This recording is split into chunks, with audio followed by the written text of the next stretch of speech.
más me impacta. eh, y creo que no hemos avanzado nada.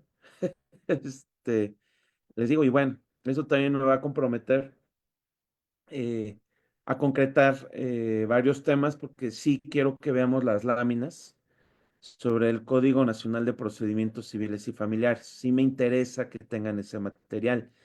Y les tengo una noticia, pero me prometen que a nadie que a nadie le van a decir nada.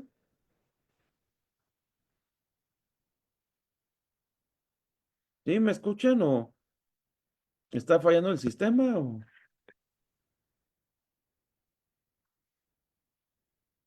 ¿Sí? ¿Me escuchan? Sí, sí lo escuchamos, profesor. No se preocupe. Ah, ya es que, mire, la verdad, les comento algo, Sí, cuando profesor, yo sí se no los escucha. oigo, no está pasmado. Entonces, digo, a Ok. mí me encanta la educación a distancia. Soy de los primeros que la apoyan, ¿no? Aquí empecé como docente en educación a distancia. Empecé en educación a distancia en la licenciatura en Derecho, aquí, a partir de agosto de 2015. Así están mis datos laborales en la UNAM, así estoy registrado. Y bueno, así pasaron las cosas. Eh, y bueno, entonces, de luego que nunca le voy a tirar a la educación a distancia. Primera, ya empecé. Y segunda, tiene muchas potencialidades, nada más que tiene algo mal, que luego si nos falla el sistema dice uno, ay, Dios mío, y si todo se pasma, pues bueno, lamentablemente eh, ahí pues sí, no, las cosas no van a pasar como uno espera que pasen. Bueno, pues espero que se encuentren muy bien, eh, que, que todo fluya en sus vidas, en todos los aspectos. Y bueno, pues vamos a continuar. Les decía que ya tenemos un mes de clases. Si ustedes me preguntan, ¿he sentido el tiempo? Honestamente no lo he sentido. Pero lo más importante es que yo espero que ustedes estén, que esto por supuesto que les funcione, ¿no? Que no sea nada más un ejercicio de verborrea por parte de su servidor. Bueno, pues regresamos con las láminas. ¿Cuáles láminas? Sobre las generalidades de los MASC. Les platico que ahorita estoy en un nuevo sobre el Código Nacional de Procedimientos Civiles y Familiares. ¿Correcto? Me está capacitando la Escuela Federal de Formación Judicial. Ahorita, si salen nuevos materiales, por supuesto que vengan a nutrir lo que ya subí, lo que ya les compartí en el link, por supuesto que se los voy a compartir. Ya les dije, no voy a eliminar el link. Eh, Ahí es para sumar materiales, no para eliminar. Les digo, nada más yo eliminaría, pues si de plano ahorita tengo un mejor material, considero que hay un mejor material. Pero bueno, si es ese caso, pues bueno, también yo creo que se los estaría diciendo.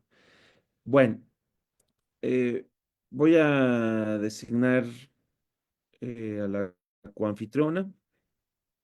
Gracias, Verónica. Y bueno, pues creo que ya hay más quórum, ya podemos empezar. Buenos días, Irving. Eh, y pues bueno, pues con su venia. Nada más déjenme con su venia.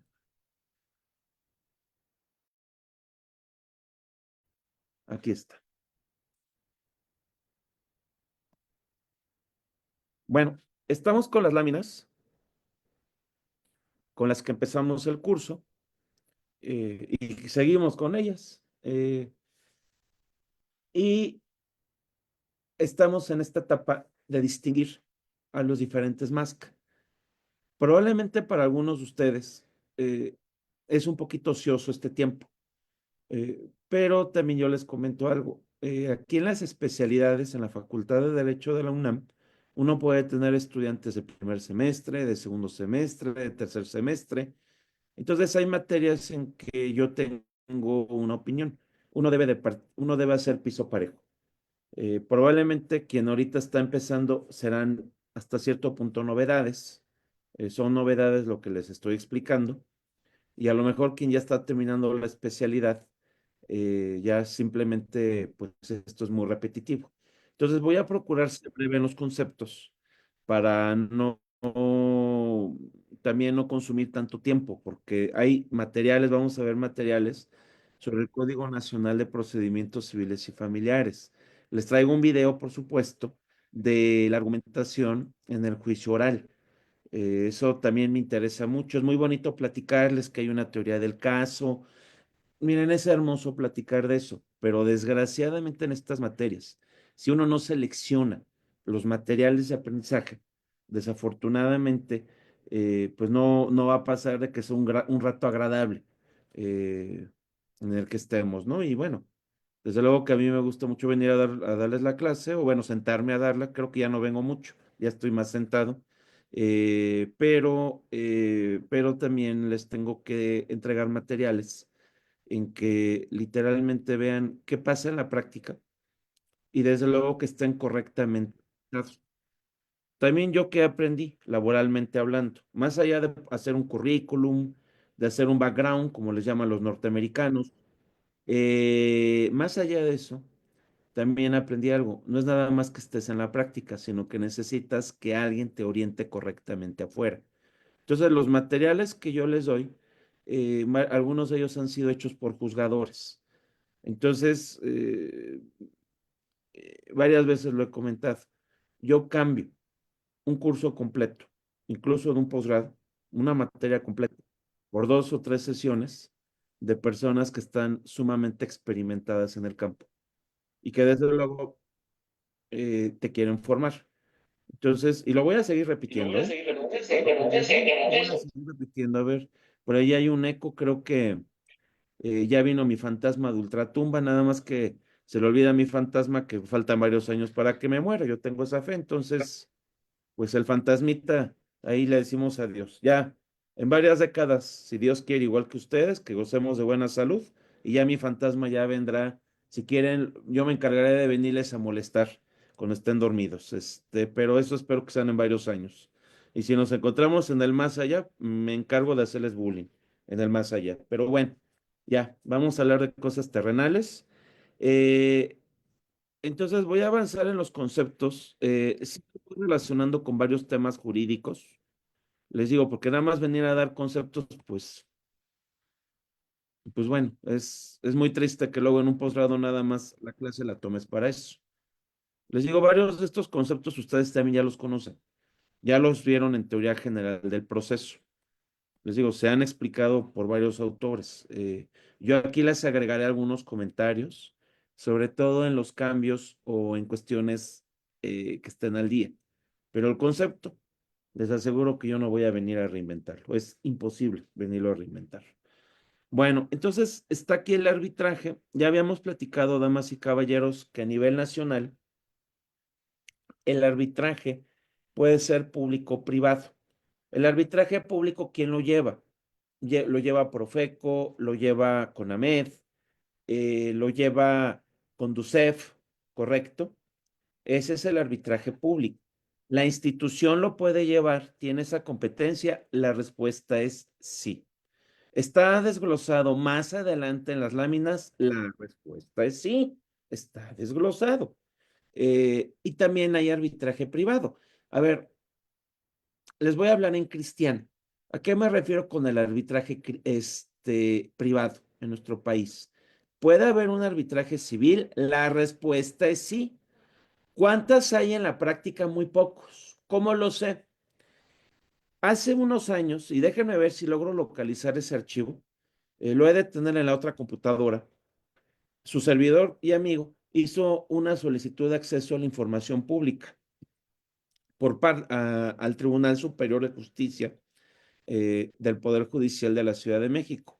Y yo les solicité información sobre cuántos asuntos habían llegado a ese día. Esa estadística es de hace 2 años, de hace año y medio aproximadamente. Entonces ahí tenía cuántos asuntos habían llegado en materia familiar, en materia civil, si había asuntos de arbitraje privado.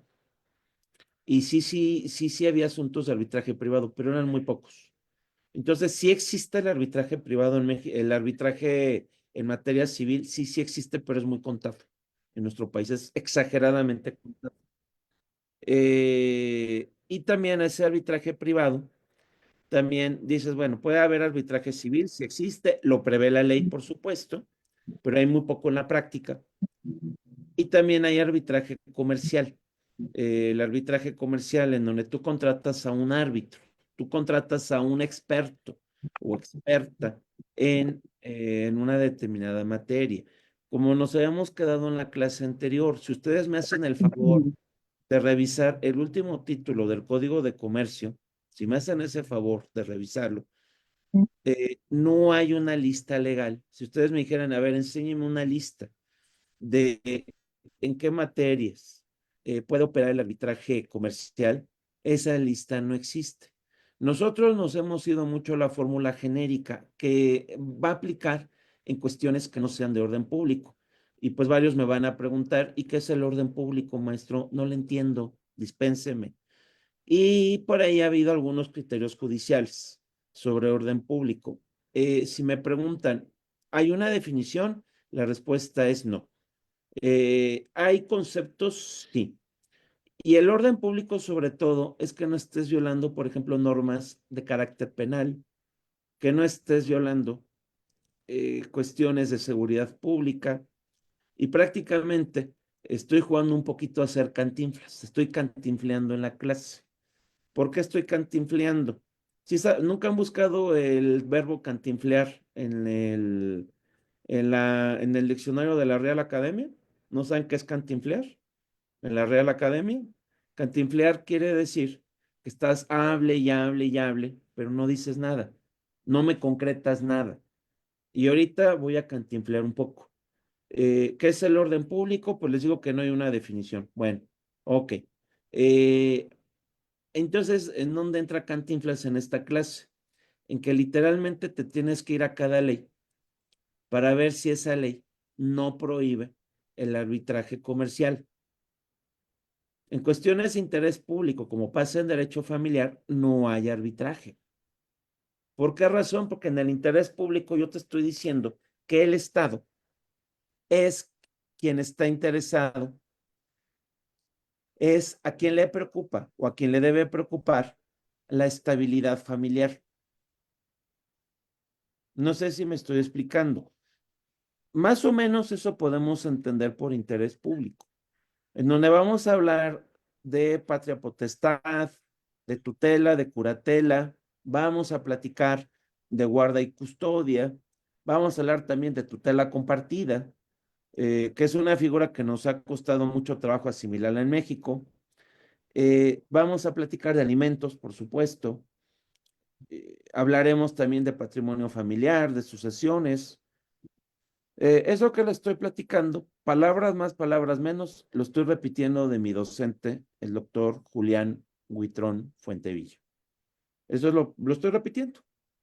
Pero les comento, se tienen que ir a cada ley y prácticamente es revisar si en qué ley operaría el arbitraje comercial, en qué ley podemos prever una cláusula arbitral o celebrar un convenio arbitral, ¿correcto?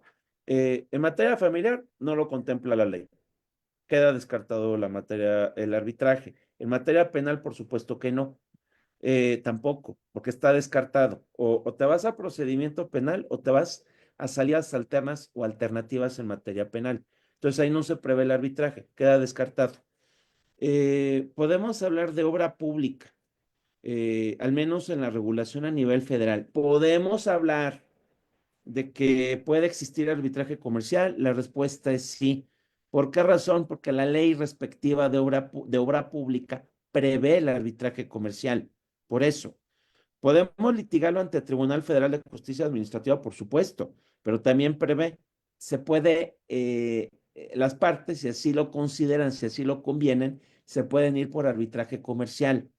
En lo que es en la ley respectiva de arrendamiento de bienes muebles por parte de la Administración Pública Federal centralizada, de la Fiscalía General de la República incluso, ahí podemos hablar de que puede existir arbitraje en cuestiones de arrendamiento mobiliario por parte de la Administración Pública Federal centralizada. Ahí pueden sumar a la Fiscalía General de la República. Puede haber en cuestiones de contratación pública. Por supuesto que sí, porque esa ley respectiva también lo prevé. ¿Te puedes ir a litigar al Tribunal Federal de Justicia Administrativa? La respuesta es sí, pero hay un detalle. Las partes pueden prever el arbitraje comercial, sí. Bueno, ahí ya estamos hablando de ejemplos de arbitraje comercial, obra pública, en contratación pública por parte de las entidades centralizadas del gobierno federal, ¿correcto? Lo que le estoy diciendo es repetir esas leyes, porque ahí lo prevén. Lo que yo les estoy diciendo no les digo absolutamente nada que no esté previsto en las leyes respectivas. ¿Puede operar el arbitraje comercial en materia de propiedad intelectual? La respuesta es sí. ¿Puede operar el arbitraje comercial en materia de construcción? La respuesta es sí. Entonces, lo que yo les comento, pues es lo que prevén esas leyes respectivas. ¿Correcto? ¿Y en qué leyes literalmente no está previsto el arbitraje comercial? Por lo tanto, quedará excluido de esas materias. No podremos hablar de arbitraje comercial en materia familiar, en materia penal. ¿Vamos bien? A ver, ¿qué creen ustedes? ¿Creen que puede haber arbitraje comercial en un litigio en materia ambiental? ¿Sí o no? ¿Puede haber arbitraje comercial? Cuando estamos hablando, por ejemplo, de un litigio en materia de extracción de hidrocarburos, ¿puede haber arbitraje comercial, sí o no? Porque ya surgió el conflicto. ¿Qué crees, Bernardo? Tienes una autorización para operar una gasolinera. ¿Y qué crees? Tienes fugas de gasolina. Y eso puede estar afectando al medio ambiente. ¿Ok? ¿Quién tendría que realizarme la verificación? Les digo, porque pues, me dicen, oye, tú tienes una autorización, a final de cuentas, para operar una gasolinera. Ok, hay fuga de gasolina. Estás contaminando. ¿Quién? ¿Es materia federal? Sí, claro, los ¿Se quiere marcar? hidrocarburos son materia federal. Son materia federal. Sí, pero sigo sin contestarles. ¿Quién me iría a realizar la verificación? Tendría que ir un órgano desconcentrado de la Semarnat. ¿Y quién es ese? Porque pues tiene varios órganos desconcentrados. Tendría que ser la agencia especializada.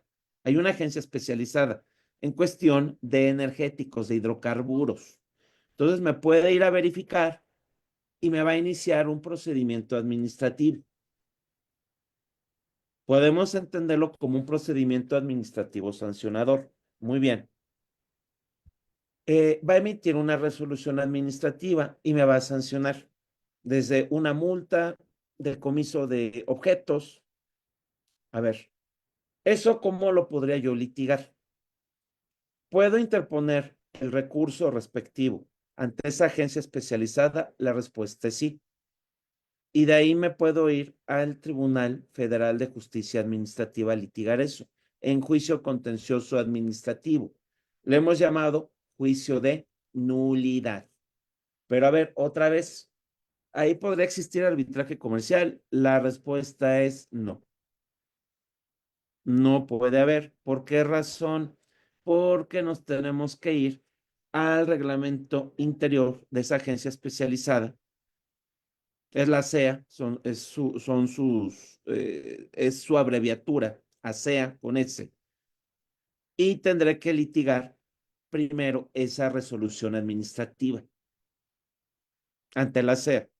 Me puedo ir a la CEA y de ahí perdí. Entonces me voy a juicio contencioso administrativo federal, del que va a conocer el Tribunal Federal de Justicia Administrativa.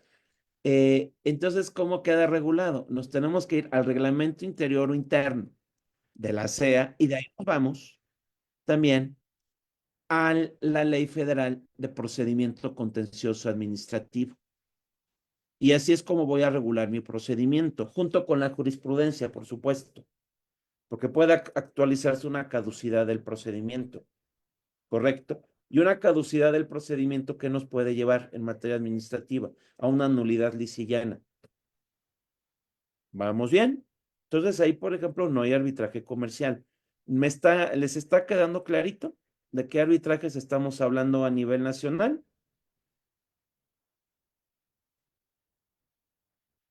Y aquí que tengo a una laboralista, ahorita voy a hacer ruido y dolosamente voy a hacer ruido. A mí nunca me gustó la denominación de juntas de conciliación y arbitraje. Nunca me gustó. No era precisa la denominación. ¿Por qué razón? Porque para mí las juntas no realizaban arbitraje, eran tribunales laborales, son tribunales del trabajo. Y ahí estoy prendiendo una pequeña mecha, un debate chiquito, chiquito, un debate chiquito, un debatito.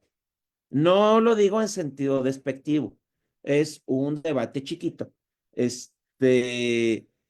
Porque si uno revisa la jurisprudencia de la Corte, la misma Corte acabó reconociendo que las juntas eran tribunales laborales.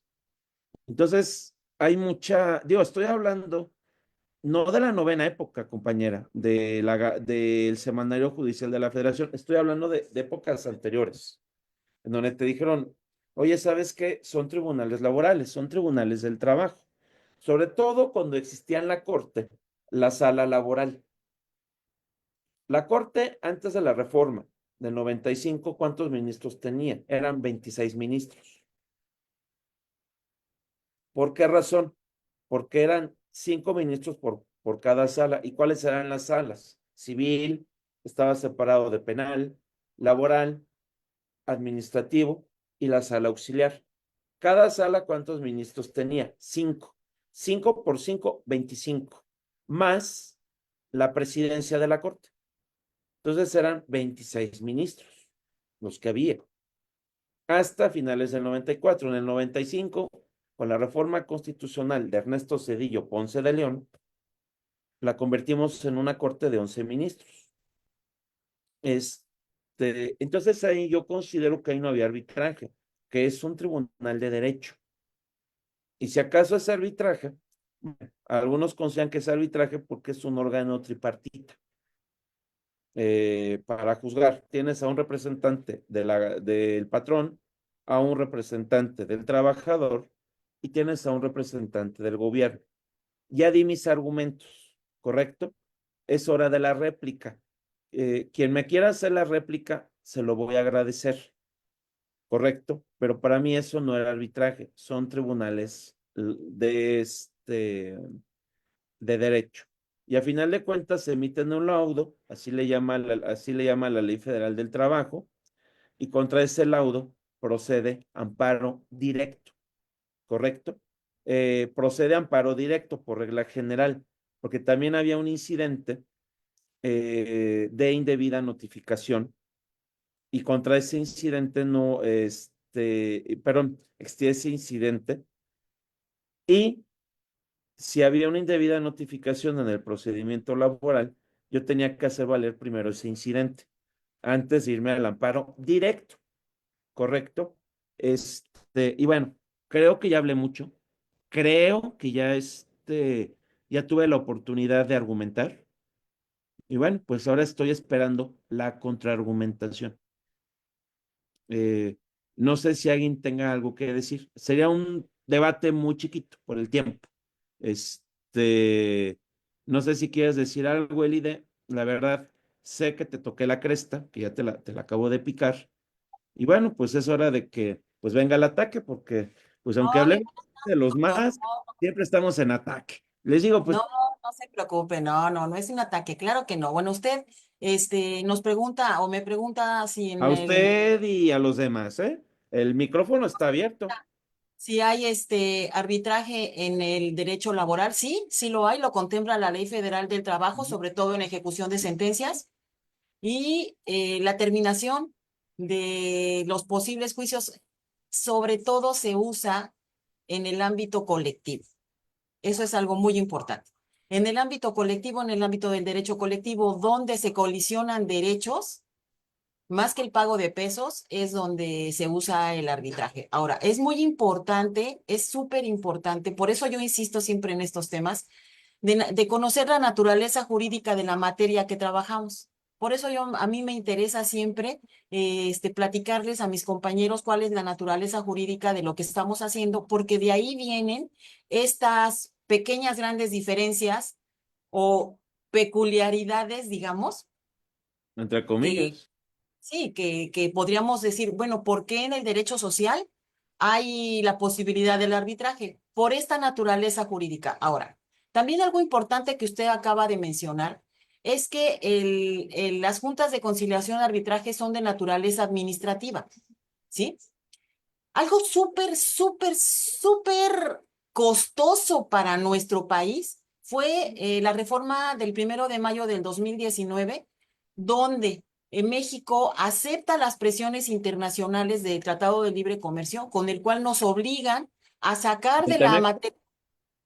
de la materia administrativa la justicia laboral para ingresarla a la justicia judicial, digamos, ¿sale? ¿Por qué? Para que se supedite a la Suprema Corte de Justicia de la Nación y no a la autoridad administrativa del Estado que está Como los representada. programas de televisión. Vamos a un corte, voy a checar. Digo, bueno, por respeto a ti, porque es Me dejarte encanta, hablando sola, no ¿no? me corta, va Permíteme de... tantito y nada más déjame checar. Ahorita regreso.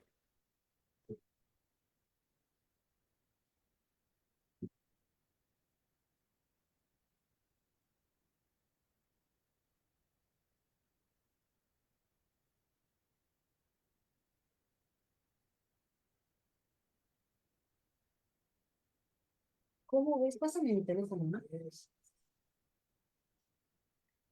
Bueno, no le hablo ahorita a José del Refugio porque ahorita va a regresar el profe, pero si no, ay.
Muchas gracias por su espera. A sus órdenes, continuamos. No, doctor, o sea, ¿qué onda? O sea, ya me pone el freno, ya que estoy yo bien encarrilada. A ver. Sí, es que también tengo que bajar a chica, pero a ver, tú, ahorita te recaliento, o sea, los Ah, tribunales laborales, o sea, para mí son tribunales laborales, bueno, las juntas de conciliación y arbitraje, no y tú era, nos claro que estabas sí. platicando de, en materia colectiva, en ejecuciones, dices, a ver, ahí creo que sí hay arbitraje, a ver, ¿qué pasó? No, si hay arbitraje, cuando se pacte en contrato colectivo, hay arbitraje. Claro que Ok, sí. ¿y quién Recordemos que lo, ujú, a ver, a ver, síguele. recordemos que el pacto obrero es una institución jurídica que está por encima de la Ley Federal del Trabajo, porque la Ley Federal del Trabajo es el pacto obrero de los que no tienen contrato colectivo, los que no tienen una protección del grupo, de esta conciencia de clase que hace que todos, lo que le pase a unos le pasa a todos los que están de manera individual frente al patrón del apartado A, muy importante también, todos los que no tienen contrato colectivo, su marco de protección de mínimos vitales es la Ley Federal del Trabajo. Pero el contrato colectivo no está inserto a la Ley Federal del Trabajo. El Pacto Obrero es una institución que está por encima de la Ley Federal del Trabajo y solo por debajo de la Constitución, aunado a los estatutos sindicales, que es la manera en la que el sindicato se organiza internamente. Todas estas dos instituciones, que son importantísimas en el derecho del trabajo, están supeditadas únicamente a tratados internacionales y a nuestra Constitución. Entonces, la naturaleza jurídica de estas dos instituciones está por encima del mínimo vital. Esta característica hace que lo pactado en el contrato colectivo sea inamovible, porque por eso es el pacto obrero, ¿no? Recordemos que el sindicato tiene el monopolio del trabajo, ¿sí? Al tener el monopolio del trabajo, tiene la facultad constitucional de negociar directamente con la empresa hasta dónde vamos a llegar, porque entre los dos lo pactan. Este pacto obrero únicamente se puede llevar si no es por las buenas, bajo la ejecución forzosa, con dos vías, la vía judicial y la vía del arbitraje. Ujú. Esa es la realidad de los sindicatos nacionales. Ahora, la naturaleza jurídica administrativa de las juntas hacía que la justicia no es que fuera mala, porque yo estuve en las juntas. No, no es eso. A lo mejor lo que tenía era poco presupuesto, o sea, porque al depender del poder ejecutivo del Estado, no tenía la posibilidad de tener mejores instalaciones, ¿no? Inclusive las juntas federales, aún la de la Ciudad de México con esa enormidad cuando la construyeron y todo de cristal y todo sin, no tenían la capacidad. Al judicializar la justicia laboral, lo que se hace es reconocer que el derecho social laboral, individual y colectivo, tiene una naturaleza propia. Esta naturaleza propia es independiente de todas las demás áreas del derecho. Esto le da una autonomía plena al derecho colectivo, sobre todo al contrato colectivo y a los estatutos sindicales. Esto es algo muy importante. Si los trabajadores supieran realmente cuáles son las posibilidades y la protección que tienen con formando unos estatutos y y negociando un contrato colectivo, México sería distinto. Sin embargo, la idiosincrasia nacional, esta manera de ver la vida, hace que el mexicano no se una. Y en estas temporadas, en estas épocas, tal vez en los últimos 15 años, el sindicato ha sufrido una serie como institución me refiero, ha sufrido Ujú. una serie de vejaciones que lo tienen muy mal parado. Pero el sindicato es una institución jurídica todopoderosa, podríamos decir, magnífica, de una protección enorme para el trabajador y que yo quisiera compartirles a mis compañeros que a nivel internacional nosotros tenemos contratos colectivos en nuestro país que se estudian en universidades y que ya quisieran miles y miles y miles de trabajadores de otros países tener la posibilidad de firmar este tipo de pactos obreros. Sus Muy legislaciones bien. no los contemplan, sobre todo cuando son repúblicas centralistas como las venezolanas, como la venezolana, y de O otras que España, están, ¿no? O España también es centralista, Colombia es O, centralista. es que, mire, cuando la República es centralista, tenemos la falta de la legislación y de todas estas cosas que se pueden hacer y que no se pueden hacer, ¿no? Pero las leyes no están tan evolucionadas como las nuestras. Nosotros tenemos que agradecerles muchísimo a los legisladores del 17 y a pensadores como el general Morelos, que nos entregaron una serie de documentos maravillosos que hacen que nuestro derecho social sea el primer derecho social reconocido a nivel internacional en 1917 y que tengamos la modificación de una constitución en favor del pueblo. En ese momento histórico fue el artículo tercero, el artículo 27 y el artículo 123, que han sufrido miles de modificaciones, sí. Sin embargo, que están tratando de equilibrar el piso parejo, nace el derecho social a nivel internacional y es tan importante que los alemanes en el 1919 copian la Weimar. Constitución mexicana, porque no tenían ellos ni siquiera una noción clara de lo que era el derecho social. Ellos se seguían rigiendo por el derecho civil, pensando que el trabajo era algo así como el arrendamiento, ¿no? El arrendamiento del cuerpo humano, una cosa así súper extraña. Entonces, el que nosotros hayamos sacado del ámbito administrativo la justicia laboral, solo reivindica el derecho social. Es lo correcto. Lo malo fue que se dio a raíz de un tratado internacional de índole económico.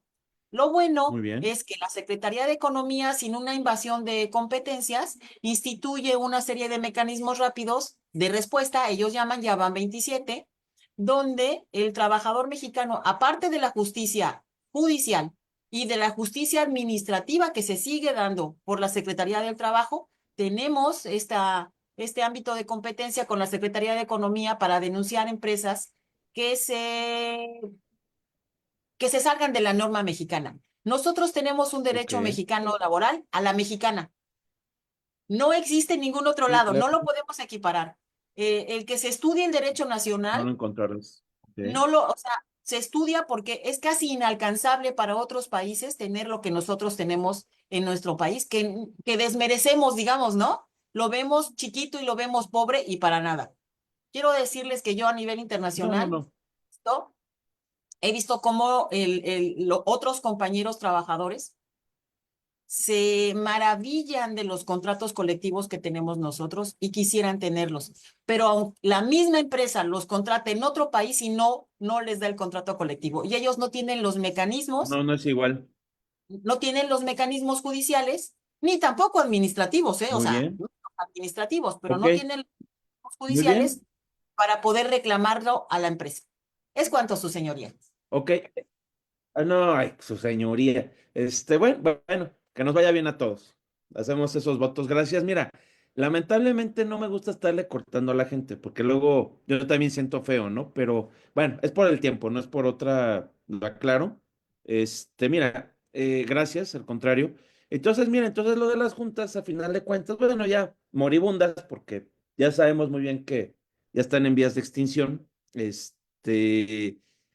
Quedan como tribunales laborales, pero tú me comentas, sí, pero creo que tienes que ver el cumplimiento de una negociación colectiva, un contrato colectivo de trabajo, y ahí nos podemos ir a arbitraje. Y lo que concluyo es, ahí sí reconozco mi enciclopédica ignorancia, es que hay un capítulo en el TEMEC sobre la resolución de conflictos en materia laboral. En el anterior, en el TLC, en el abrogado TLC era un acuerdo paralelo. Y aquí yo no estoy hablando de un acuerdo paralelo, te estoy diciendo que es un capítulo. Y bueno, interesante tu reflexión. A ver, y otra pregunta. ¿Cómo seleccionan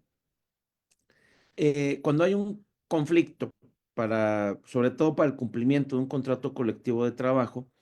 ¿Cómo seleccionas tú a los árbitros o a las árbitras? Si se prevé, ¿sabes qué? Si hay un conflicto, bueno, nos vamos a arbitraje. ¿A qué institución recurren ustedes para pues, contratar a un árbitro, a una árbitra, para mandar a llamar?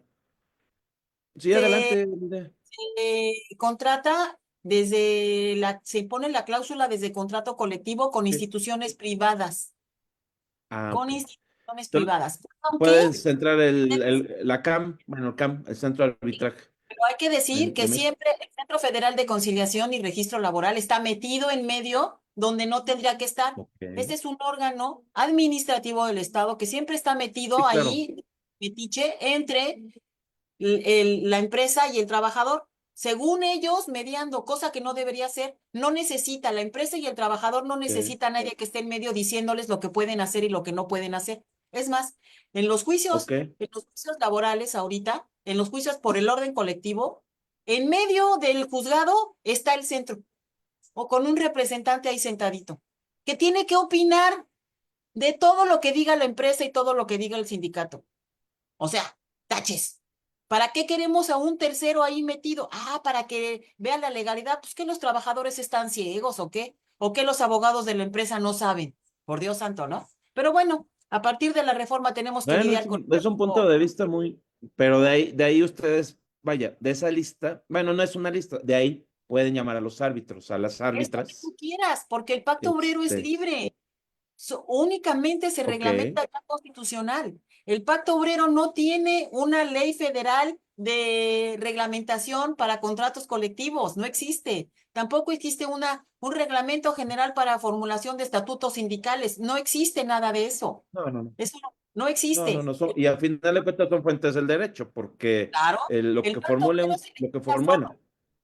donde El se pacto siente el sindicato con el patrón, entre ellos. El muy pacto obrero bien, se quita solo. claro, Y los trabajadores saben lo que les conviene. ¿Por qué? Porque los que resienten las acciones claro, de la empresa son ellos. no, claro, Esa es la no, realidad. pues van a ser ellos. Los que les imponen el Y salario ahorita, mira, diferenciado, los que les hacen muy bien, y descuentos, yo te paso una estadística. claro, Ahorita los trabajadores que estamos sindicalizados ya somos pocos en México. son pocos. Bueno, es que mire, usted está en una situación especial con un ente del Estado, APA, pero no UNAM, del Estado, con patrimonio propio, pero no se puede legislar solo, o sea, ustedes. Pero las empresas del apartado A, todas tienen, los sindicatos de estas empresas que son poderosísimos, pues no tienen esos problemas. Los trabajadores, por ejemplo, de Teléfonos de México tienen otros problemas, no ese, ok, ¿sí? Esos están, casi todos están insertos en en un, ¿cómo explicarlo?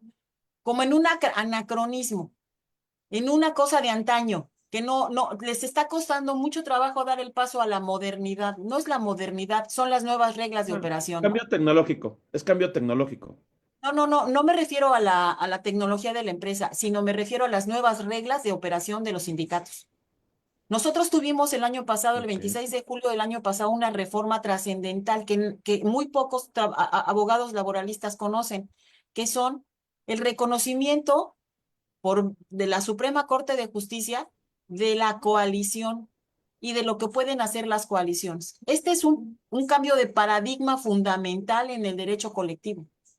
Entonces, al no tener conocimiento de estas herramientas, el abogado el abogado laboral y el trabajador deja pasar muchas cosas.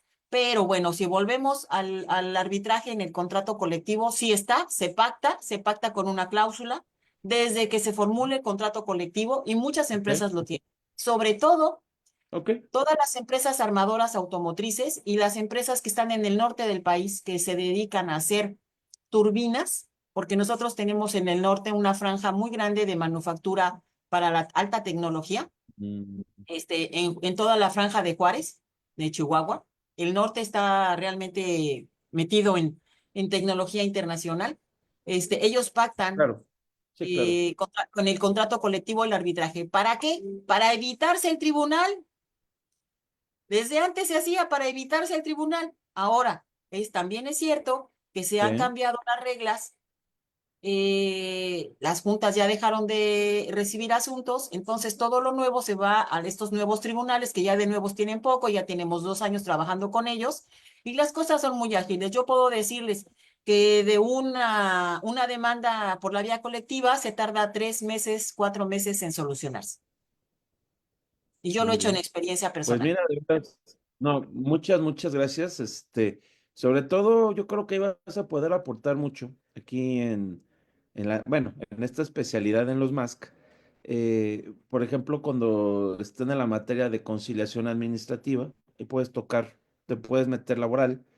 ¿Por qué meter laboral? Porque aquí, por ejemplo, aquí en esta especialidad, sí yo considero que sí hace falta, ahora que están revisando planes de estudio, también meter ese aspecto laboral, porque lo que tú ahorita tocaste, te soy bien honesto, yo no sabía que en un contrato colectivo, ahí se pactaban las cláusulas arbitrales, en un contrato colectivo del trabajo, por supuesto, o sea, son contratos muy especiales, incluso te voy a meter ruido. A mí que me encanta el tópico de los medios masivos de comunicación, pues está el contrato ley. Y ahí, como dicen vulgarmente, le voy a meter más ruido, porque al final de cuentas hay pocos contratos ley en México, pero existen. Nadie está diciendo que es ilegal, claro que existe. Y ahí, pues ahí la cosa ya se pone más complicada, porque te vas con todo un sector.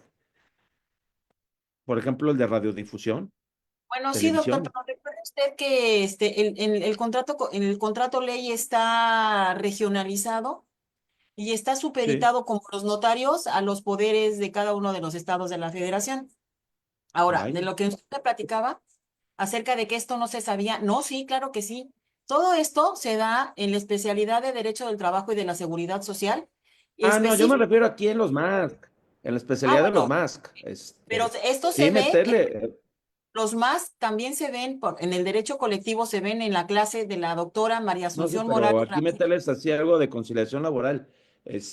Porque te digo, yo digo, La híjole, o sea, universidad, ya sé que está la especialidad de laboral, yo lo pero yo aprendí la ahí. meto. No, está bien. Y No, no, claro, yo lo yo sé, ya les pero había comentado que soy especialista en Derecho de Trabajo por la Facultad de Derecho, ahí donde están todos ustedes, ahí estaba yo también. Hace unos años hice esa especialidad y yo les agradezco infinitamente el cambio que hicieron en mi vida, porque la verdad mi vida cambió después de que tomé esa especialidad. Le no, qué bueno. agradezco No, pues de infinitamente eso a se los... trata y espero yo hacerles un cambio también. Y ya sí, no, pero sí meterla aquí también en los MASC, que sí, ahorita esos aspectos que ahorita estás tocando, pues yo te hablo es que existe la conciliación laboral, eso está bien. Digo, nadie ha dicho que no existe, sí, pero sí hay que tocar también esos aspectos de derecho colectivo, porque nosotros, pues uno se queda, la verdad, seamos honestos, como el trabajador individual. Te importa tu contrato y lo demás, pues quién sabe. Y sí, pero cuando la vida te pone, por ejemplo, en sectores, en donde hay contratos en donde hay sindicatos fuertes, te digo, ahorita pues está el sindicato de telefonistas. Ahorita no sé cuántos agremiados tengas, tiene arriba de 30,000, no sé exactamente cuántos. Tiene 64,800. No, pues, Yo represento pues, algunos de digo, no, ellos. no está tan fácil. Es como si ahorita me No, dijeras, me voy a poner con el líder Juárez, es él, se apellida Juárez, es Francisco Hernández egresado de aquí de Juárez, la sí, Facultad de Derecho, que ya sí, lleva, bueno, 30 años o 40 años ahí. Tío, es 52, egresado de aquí de la Facultad de Derecho, yo vi su tesis. Y bueno, 52. podría ser yo, o sea, no me importa quién sea, podría ser yo también. Los nombres ahorita no nos importan, sino es el peso que tiene. O sea, y si es, digo, ahí aunque yo fuera Carlos Slim, pues sí, digo, oye, espérame. Es como cuando te vas a poner a los golpes con alguien, ¿no? Dices, oye, espérame, a ver con quién me voy a poner. Digo, si es con el grandulón de la escuela, dices, híjole, sí está un poquito complicado, ¿no? O si le logro ganar, pues yo me quedo con su trono, ¿no? Pero si pierdo, pues olvídate, ya no eres Bernardo, te llamabas Bernardo. Pasas a la historia, y yo creo que ya ni a la historia, ¿eh? Una de esas, ¿no? Ya tienes ahí tu tumba segura, ¿no?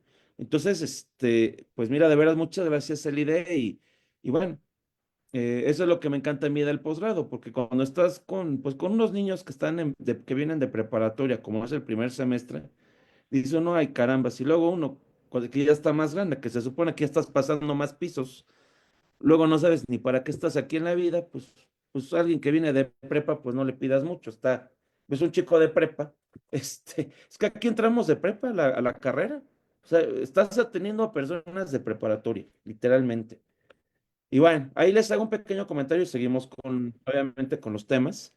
A veces yo creo, y es mi opinión, yo creo que el que aquí en México le des una patente, una cédula profesional a un chamaco, a una chamaca de 24 o 25 años es un crimen, ¿eh? Sinceramente. O sea, yo creo que uno ya debería ejercer de abogado hasta que estés por los 30 años.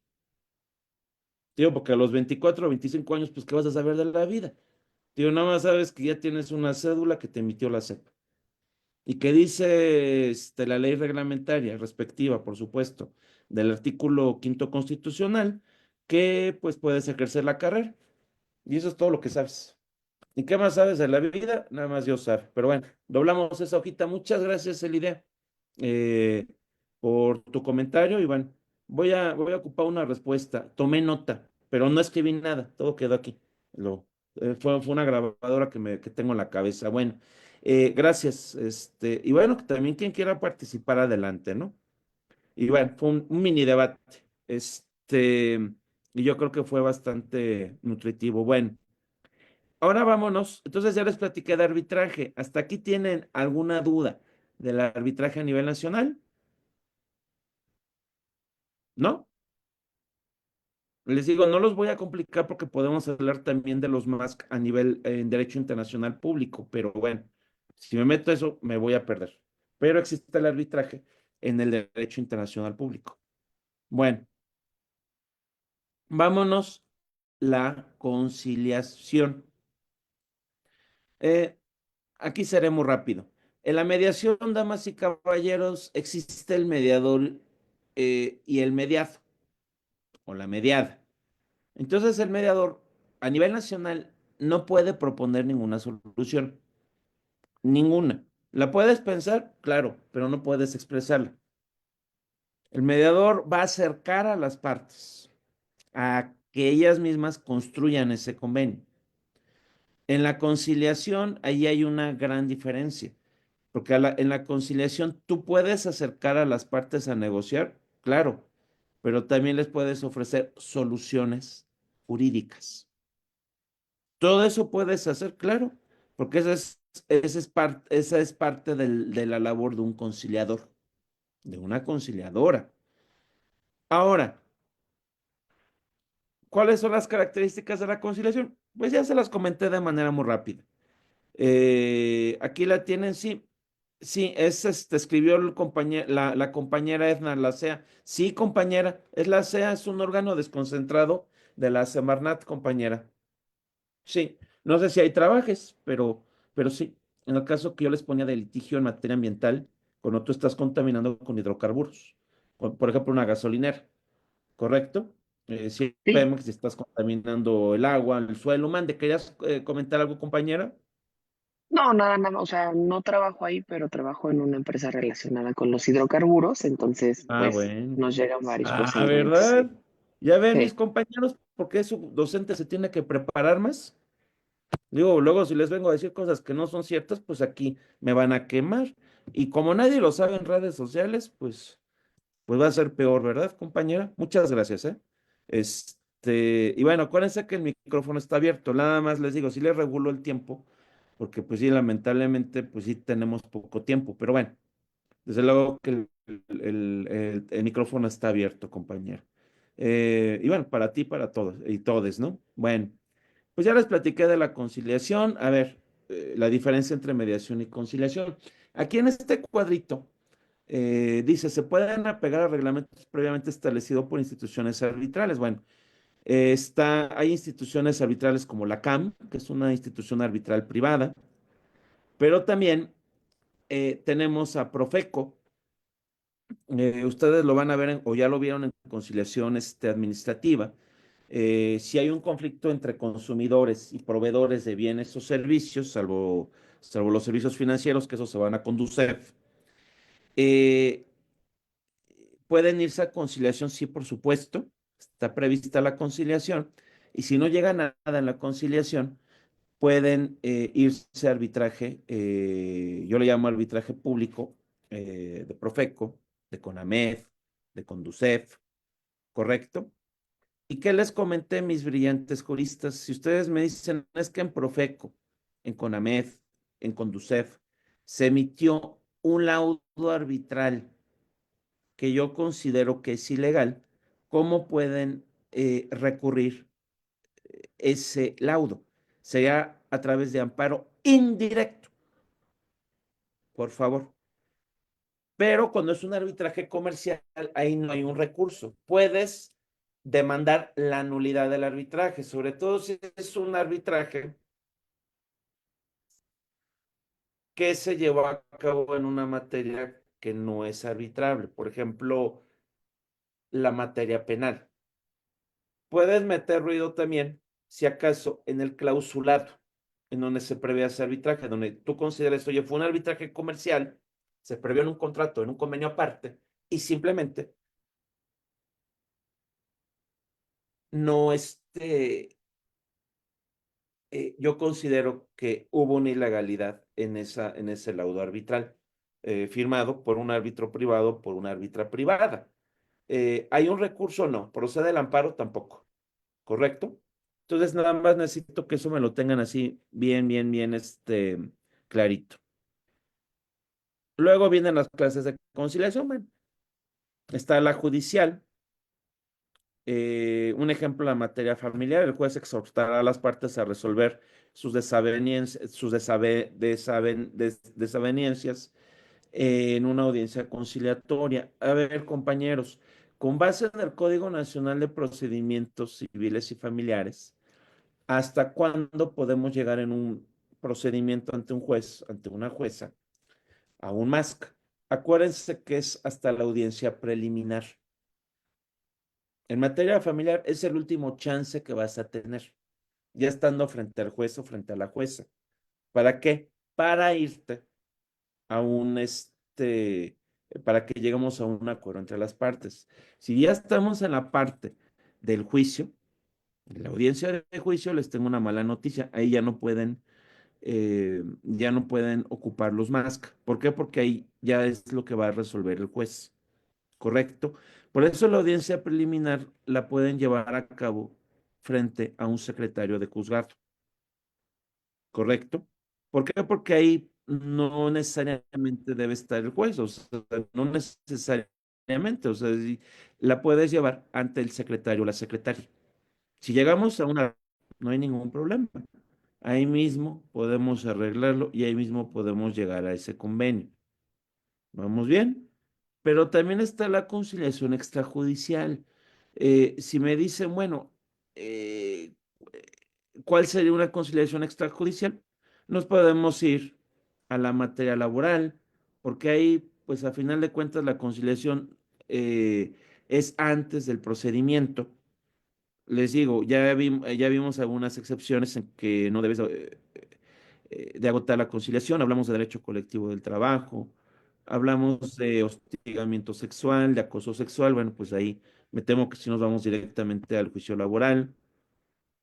Hablamos de que la conciliación la podemos llevar ante Profeco, por supuesto que sí, ante la CONAMED, ¿correcto? Aquí pues se habla de que debe ser el conciliador, debe de actuar conforme a la equidad, conforme al derecho, y bueno, en eso creo que no tengo por qué explicarles tanto. Creo que ya con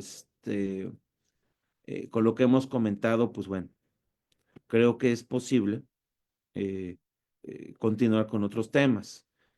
Aquí está desglosado conciliación en materia de servicios financieros, por ejemplo, tarjetas de crédito, tarjetas de débito. ¿Vamos bien? Es con varias instituciones del sistema financiero mexicano. Podemos hablar de aseguradoras, por supuesto. Podemos hablar de instituciones de crédito, por supuesto, como los bancos comerciales. Eh, podemos hablar de productos como tarjetas de crédito. La respuesta es sí.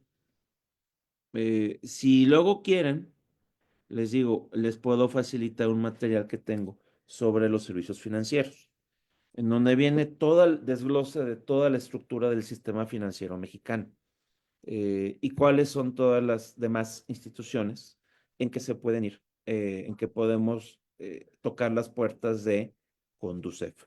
¿Vamos bien? ¿Hay conciliación médica? Sí, compañeros, miren, dispensen, pero a veces creo que en mi clase no sé si le estoy resolviendo dudas o simplemente su docente se está encargando de complicarles mucho la vida. Damas y caballeros, el tema de la responsabilidad médica es un tema muy escabroso. ¿Existe la conciliación? Bueno, pues sí, nos podemos ir a CONAMED, nada más que ustedes son abogados. Y vamos a pensar, vamos a complicar esto. Y dice, no, yo no quiero saber nada de Musk. La verdad, sí le quiero dar en la torre a este médico, a esta enfermera, a este dentista. Entonces, ¿cuántas responsabilidades pueden surgir de la praxis médica? Pues me van a decir, bueno, pues nada más vamos a ocupar el sentido común. ¿Nos podemos ir por responsabilidad civil? ¿Podemos demandar por responsabilidad civil? Claro que sí. ¿Cuál sería la figura que podemos aplicar en la responsabilidad civil? Si decimos, no quiero saber nada de CONAMED, te voy a demandar. ¿Qué figura, de qué figura jurídico, de qué figura jurídica tenemos que hablar?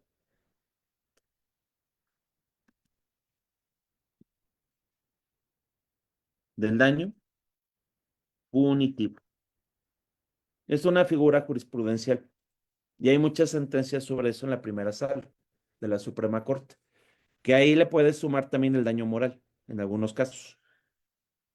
Si tú me dices, es que quien me prestó el servicio sanitario, ya sea médico, la enfermera, el dentista, trabaja para el IMSS, que es un organismo público descentralizado, para el ISSSTE, que es un organismo público descentralizado. Ahí también me puedo ir por la vía civil, ¿no? Claro que sí. ¿Puedo irme también por la vía administrativa en responsabilidad de servidor público? La respuesta es sí. ¿Y también por cuál otra vía nos podemos ir?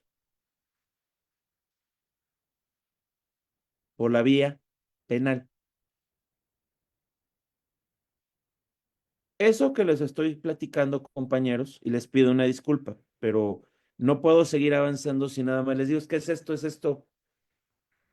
Bueno, sin siquiera hacerles un mínimo comentario. A ver, compañeros, ¿cuáles son las tres palabras claves para hablar de responsabilidad en la práctica médica? ¿Cuáles son esas tres palabras claves? Sin esas tres palabras claves, todo lo que les dije prácticamente no existe. ¿Cuáles son esas tres palabras? ¿Cómo deben ser las conductas? ¿Qué es lo que vas a demandar sobre todo para acreditar el nexo causal? ¿Qué es lo que tú demandarías? A ver, ¿de qué palabras vamos a hablar? Ok. Bueno, partimos de un daño, se lo estoy anotando, de un perjuicio, pero cuando hablamos de las fuentes de las obligaciones, vámonos todavía más para atrás. ¿De qué tendríamos que estar hablando? De una conducta. ¿Y esa cómo va? A través de acciones, omisiones. Ok. ¿Y cuáles son las palabras clave para hablar de una responsabilidad médica? Se las platico con mucho gusto. El dolo, la culpa, y también hay otra, culpa o negligencia, puede ser, bueno, o negligencia. ¿Y cuál sería la otra palabra? Que es una palabra también muy importante en la práctica médica. El dolo, la culpa o negligencia, bueno, van de entrada. ¿Y cuál sería la otra palabra? Que es muy especial en materia médica. La falta de pericia. ¿Correcto? Y bueno, con eso les doblo esa hoja porque la responsabilidad médica es todo un tema.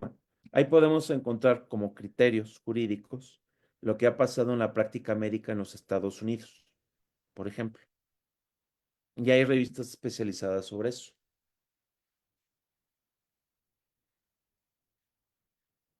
En los casos en que se ha ido por eso.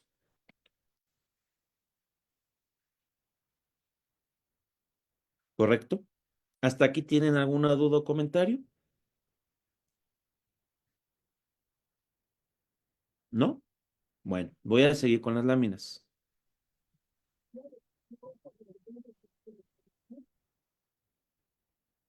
Bueno, mediación. Ya hemos platicado mucho de mediación. Características principales de la mediación. Ya lo estuvimos viendo con el reglamento interno, interior del Centro de Justicia Alternativa del Tribunal Superior de Justicia del Poder Judicial de la Ciudad de México. Ya vimos las reglas del mediador privado y bueno, híjole, pues creo que ya no hay mucho que estarles aquí platicando. Ahí tienen sus propias definiciones y bueno, legales, jurídicas, corrijo. Hablamos de los principios que rigen a la mediación. Bueno, creo que ahí ya hemos platicado también mucho de eso, algunas ventajas de la mediación. Ya hicimos muchas reflexiones de eso. Clases de mediación, sí, claro, puede ser una mediación privada, una mediación que te la lleve el Centro de Justicia Alternativa del Poder Judicial de la Ciudad de México, tipos de mediación. Ahí, bueno, aquí esa ley, bueno, la abrogada ley de la ley de justicia alternativa del Tribunal Superior de Justicia, bueno, así se llamaba para el Distrito Federal, también ahí te hace alusión, no lo acaba de regular, pero sí hace mucha alusión a la mediación comunitaria. Podemos hablar de una mediación en materia de conflictos de condominios, la mediación escolar incluso. Y estos son, pues, algunos temas que se prestan a hacer monografías también. ¿Qué pasa, bueno, con la mediación familiar? Bueno, la mediación mercantil, la mediación civil.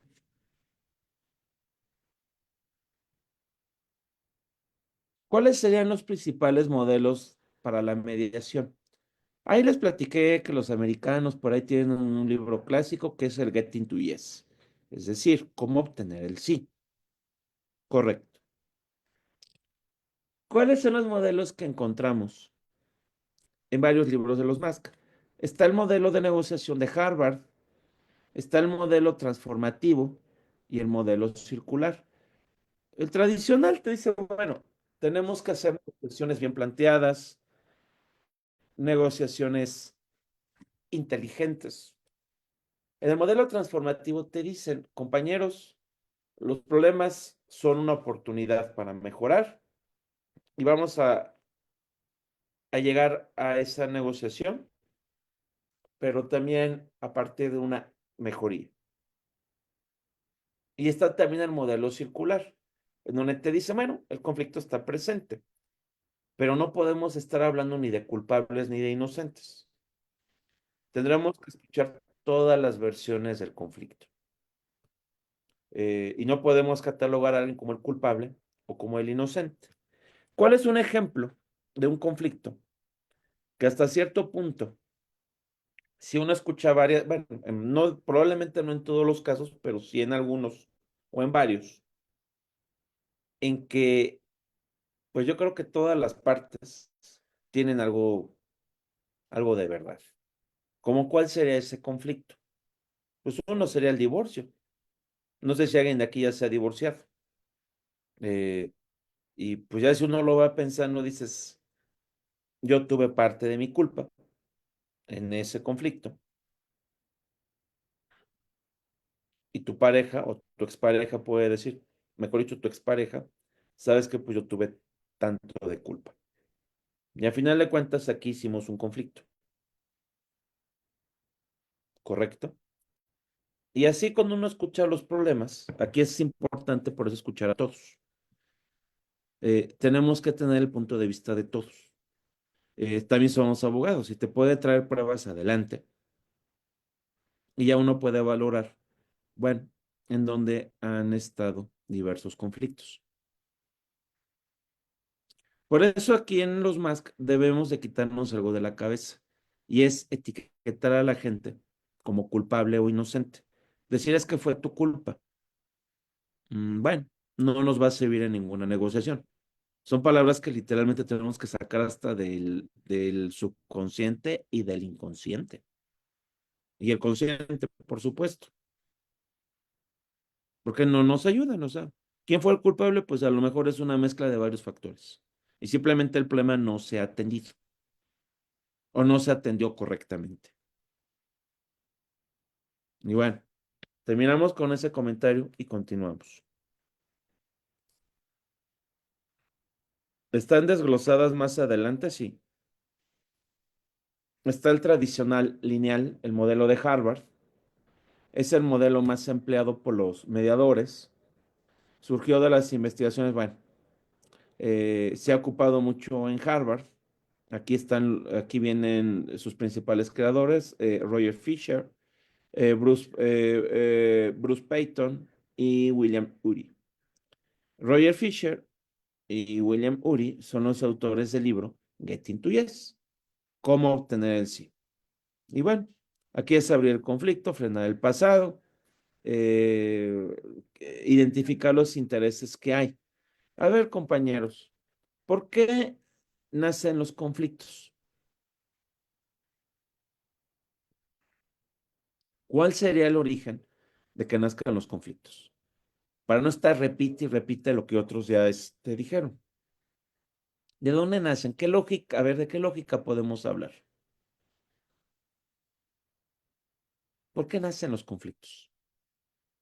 Aquí yo les pongo la etiqueta, el nombre y apellido de que son nacionales, pero también hay más que a nivel internacional, en, dentro de en el en la asignatura de Derecho Internacional Público. Pero ¿por qué nacen los conflictos? Digo, ya para no estar hablando que catalogo, que divido, que le voy a poner nombres, que voy a decir nombres. ¿Por qué nacen los conflictos? Como me decía mi gran maestro en paz descanse, el doctor Miguel Ángel Aguilar López, uno de los mejores penalistas de México y que hasta la fecha es quien formó más jueces y magistrados federales. Y ese récord creo que nadie ya lo va a romper. Formó a 40 personas en vida, más las que dejó formadas cuando él falleció. O sea, yo creo que fácilmente si él viniera de ultratumba, podría decir, yo formé a 50 juzgadores federales. Digo, pues es un récord que, pues, sinceramente nadie lo va a tener. A ver, él nos decía, aprendan a estudiar la lógica. En cualquier procedimiento debes de conocer la ley, claro, pero también necesitas aplicar mucha lógica, porque la lógica es lo que te va a te va a permitir embonar ideas, argumentos. A ver, la pregunta es, vamos a ocupar la lógica. ¿Por qué nacen los conflictos? El abogado dice, es que es litigio, y nosotros ya le pusimos nombre y apellido. Este, ¿Por qué nacen los conflictos? El derecho es una creación humana. Al universo no le importa el derecho. El derecho lo inventamos nosotros y nosotros hacemos literatura del derecho. Y nosotros hacemos leyes, creamos jurisprudencias también. Entonces, el derecho es una invención humana. ¿Por qué nacen esos conflictos? El derecho no regula los conflictos de en qué dirección giran las órbitas de los planetas que conocemos. No nos va a interesar eso. Al derecho no le va a importar a cuántos grados centígrados está el Sol. Dios, a lo que me digas que ya se mandó una nave para allá cerca, si ya la hay, yo lo sé.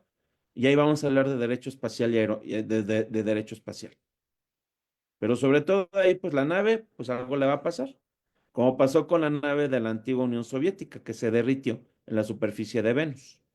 Y nada más pudo tomar por unos segundos unas cuantas imágenes de ese planeta. Digo, obviamente dentro del planeta. Y bueno, ahí entrará el derecho espacial y veremos, a ver, cuando la humanidad avance más, entendemos que el espacio exterior es un bien de la humanidad. Muy bien, pero la naturaleza tiene sus propias leyes, no le importa lo que nosotros estemos diciendo. ¿Por qué nacen los conflictos? Se los voy a explicar a partir de una clase que a mí me dieron cuando yo estaba en la Escuela Nacional Preparatoria número 6, en la Prepa 6, en mi materia de Psicología General. Eso aparece en historial académico del sexto año de preparatoria. ¿A mí qué me explicaba?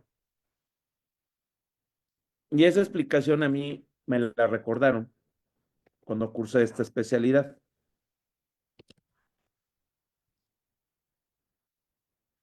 ¿Alguien sabe quién fue Abraham Maslow? Hizo aportaciones a la psicología.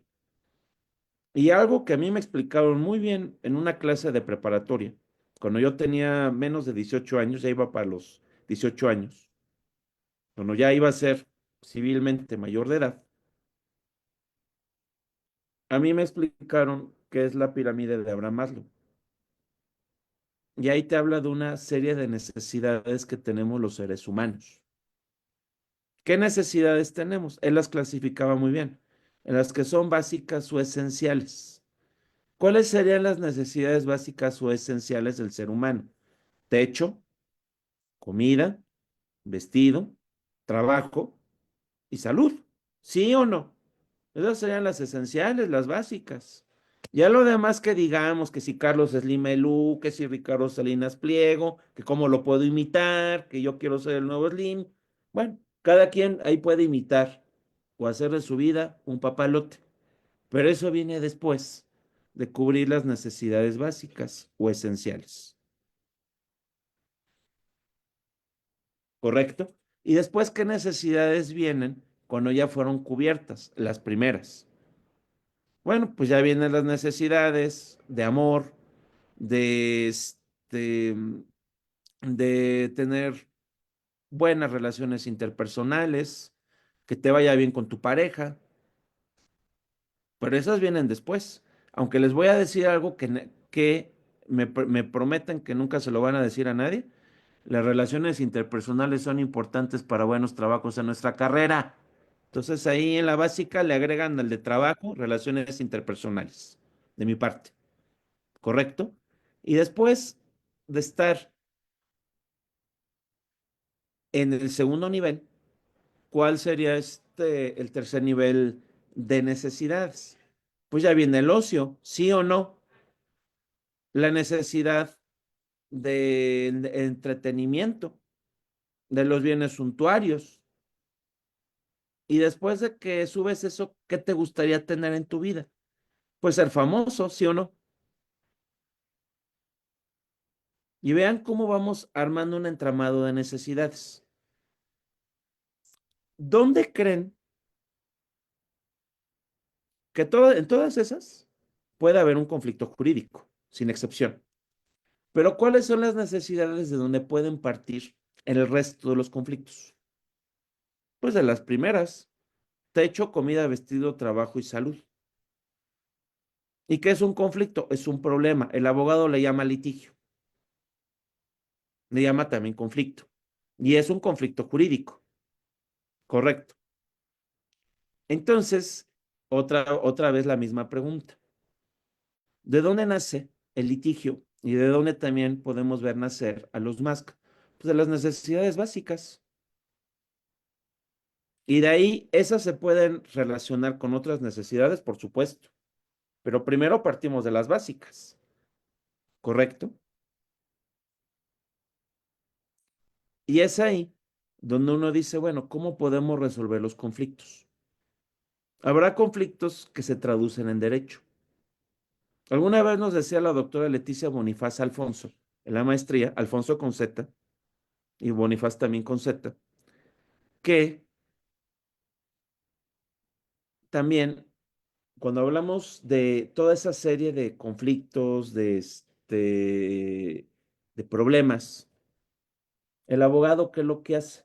Te vuelves un traductor al mundo jurídico.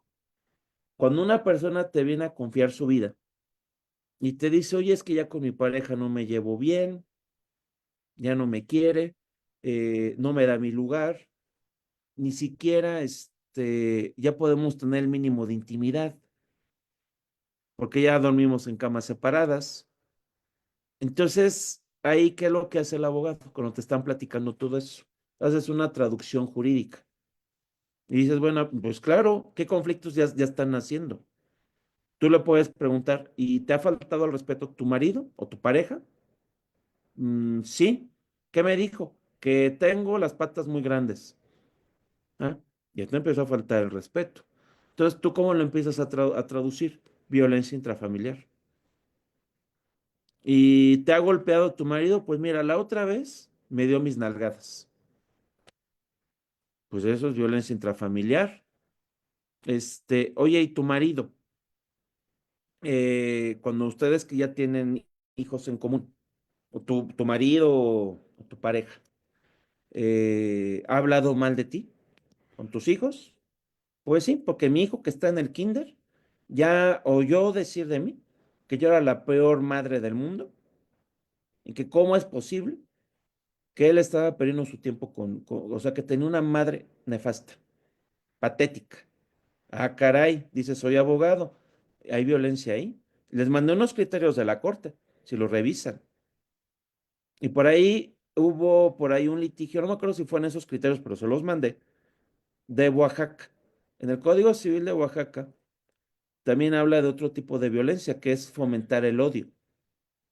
Cuando un progenitor literalmente habla muy mal pues, no sé, que tu mamá hable mal de tu papá hable mal de tu mamá, y literalmente habla frente a ti como niño.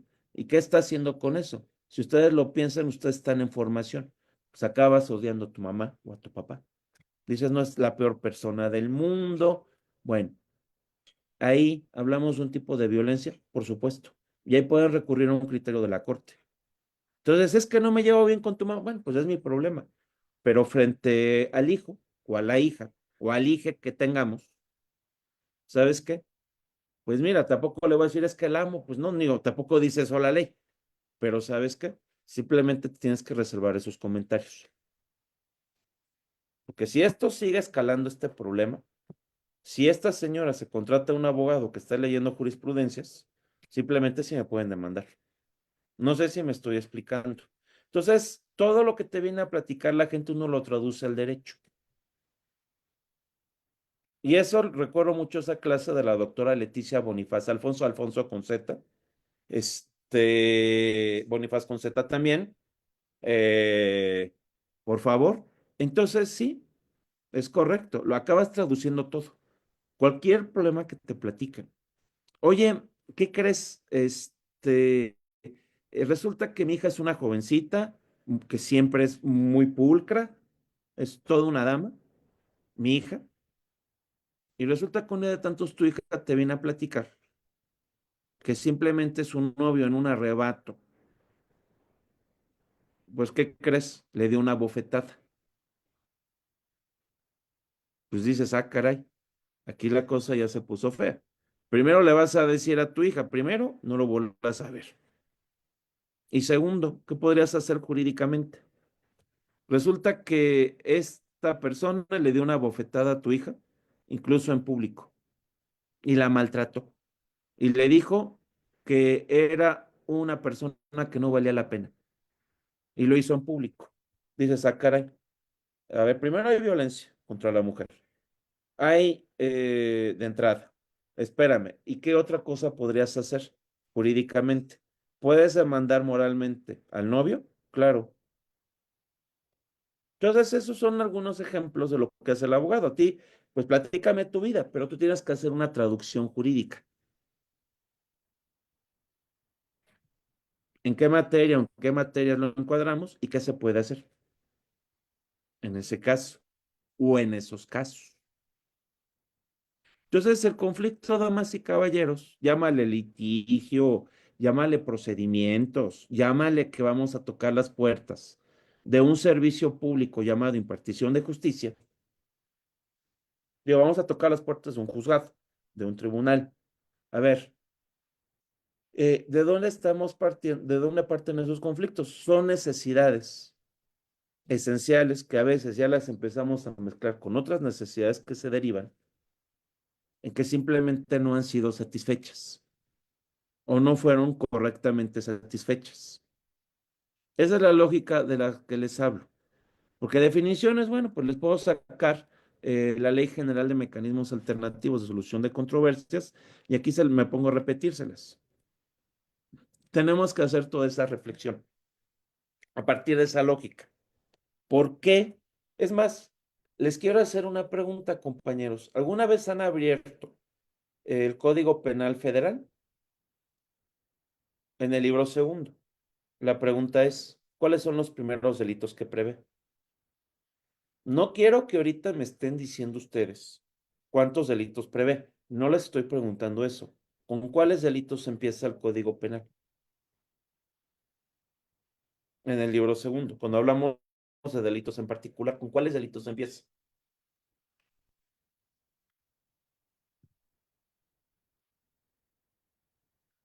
A ver quién dice yo, para aplicar la lógica.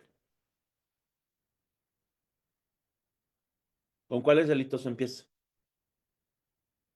Son los delitos en contra del Estado. ¿Por qué empieza con esos delitos? Porque el Estado debe de preservar tu vida, tu integridad física, tu salud, tu seguridad, en tu patrimonio, en tu libertad. Pero el Estado, ¿qué tiene que hacer antes de que él te asegure eso? Tiene que protegerse a sí mismo. Si no se protege primero, yo no te puedo hablar de que yo te voy a proteger. Es contra la seguridad de la nación. Es correcto. ¿Y por qué se prevé esos delitos? Primero, porque simplemente el Estado se va a proteger primero. Primero yo me protejo como Estado, como ente de la ciencia política y puedes conceptualizarlo de muchas maneras. Yo primero me protejo, primero protégete, Bernardo, Estado, y después el Estado te tiene que asegurar todos esos bienes jurídicamente protegidos o bienes jurídicamente tutelados. ¿Correcto? ¿Hasta aquí tienen alguna duda? Porque tenemos que razonar de dónde vienen todos los conflictos jurídicos. ¿Partimos de dónde? De necesidades básicas. Me pueden decir, yo puedo demandar moralmente porque mi pareja me dijo que yo estaba muy fea y me lo dijo en público. Bueno, ok. Dices, pues va ahí, probablemente mi pareja me provee alimentos también. Y ahí puedes demandar alimentos también. Los alimentos en dónde entran, en lo que es la subsistencia del ser humano. Para mí, ¿qué son alimentos jurídicamente? La protección de la subsistencia de la raza humana. Si me preguntaran la lógica, una respuesta lógica, no lo que ha definido el Código Civil durante décadas. Yo me iría por ahí. Es subsistencia, es el cuidado de la especie humana. Si no, no sé entonces de qué estamos hablando. No tendrán razón de preverse en el Código Civil, ¿correcto? ¿Tienen alguna duda o comentario, mis juristas? Porque yo creo que para la siguiente sesión ya acabamos con estas láminas, para ya entrar al Código Nacional de Procedimientos Civiles y Familiares. ¿Sí? Les digo, porque, digo, ya llega uno a una parte de la clase en que ya no puede estar repite y repite lo mismo. Tenemos que avanzar de temas. Entonces, ¿vamos bien?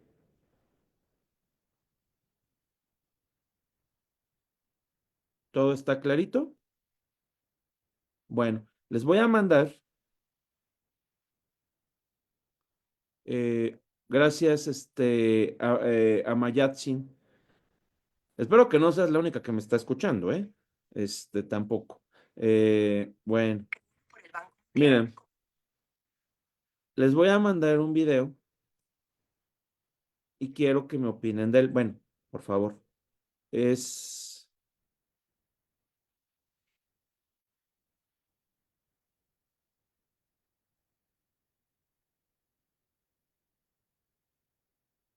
a ver, me hacen favor de opinar sobre ese video.